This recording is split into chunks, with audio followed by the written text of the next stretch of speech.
When we talk collectible coins and we talk about history, 50 years ago means we're talking about the Eisenhower dollar series. 100 years ago means we're talking about the Walking Liberty, Standing Liberty quarter series. How often do we get a chance to go back to our colonial period, the early 1800s, when this lovely country was just trying to find itself? Well, tonight we have what we call the America's First. It is the first dime known as the Bust series. Great assortment of dates, but even better, look at the quality and then look at the upper left-hand corner and the price. So the U.S. Mint started in 1793, right? And we know the half cent and the cent, the two coppers, were right out the door early because they were putting coins into circulation that people needed, right? And then we had our silver issues. Our half dime, a dime, a quarter, a 50-cent piece, and, well, usually not a dollar. We didn't have enough silver to make dollars actually happen.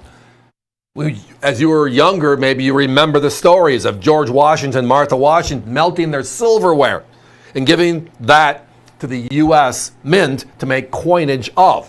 Real story. They could actually track to what coins they made. It was a lot of fun. Great, great part of U.S. history.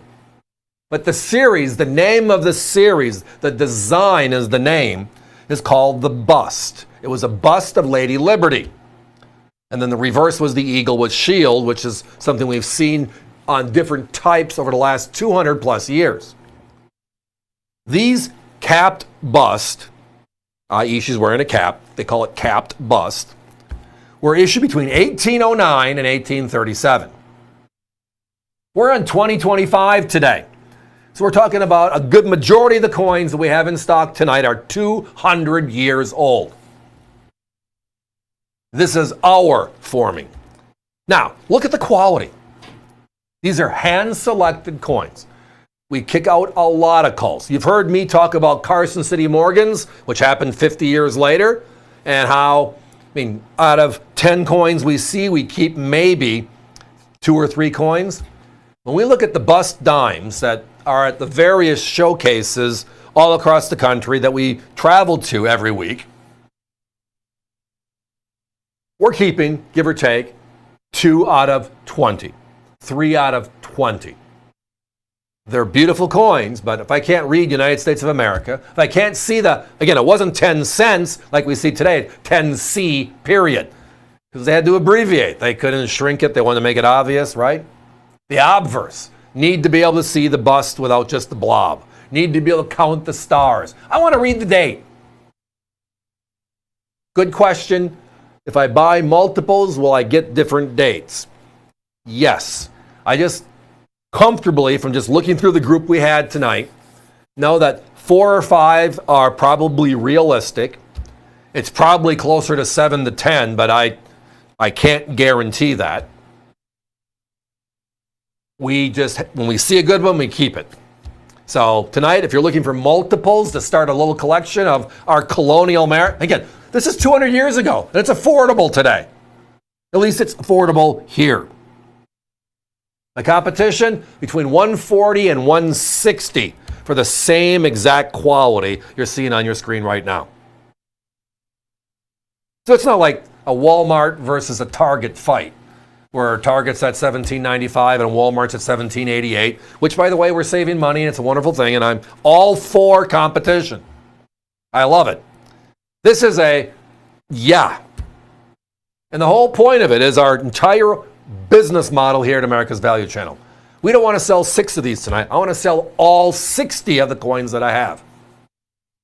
And we'll be on to something different, and in 5 months, if we can accumulate enough, we'll bring them back. To do that, we have to price them to make sure they move. And if you're looking at the marketplace, again, where they're in the middle 100s, right?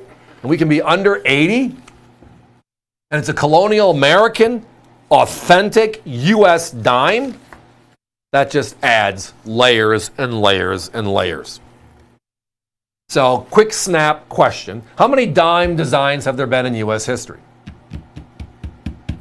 All right, answer's already coming, right? We started with the bust design. There's a couple of different variations, but we have the bust design. Next was what? the seated Liberty design. That was replaced with what? The Barber design. And then we had the Mercury in 1916, which is winged Liberty. Wouldn't think that would be hard to say fast. And then what? In 46, after our only 4-term president passed away, we bring out the Roosevelt dime. We still have it today. So in the history, the 250-year history of the United States, we have 5 dimes. Five basic dime designs. And this one is our first. You can even read the word liberty across their brow. That's just, somebody was a steward of collecting, and this has been, well, this coin's in 1833, right? We're in 2025. The math is simple. That's a long time ago. Guys, give me a 1-minute clock, please. Yes, let me reiterate that. So if I buy 5, well, am I guaranteed to get 5 different? I'm really comfortable with 4 or 5. If I buy 7 or 10, we're going to, trust me, we want to make you happy. It would make us very happy if you ordered 10, we could give you 10 different. I'm telling you comfortably from the coins that I saw going through them, just to get the idea of the variety, etc. So when I do chat with you for these 6-7 minutes, we can give you as much information as possible to make as best a decision as you can as well. We just don't want to miss out. Think about it. Again, a 200-year-old part of U.S. history in coin. What was going on in 1833? When the Philadelphia Mint was it. We didn't have any other mint. And today, 200 years later-ish, right? It's affordable. Yet last year's Proof Silver Eagle is going to cost me $1.30.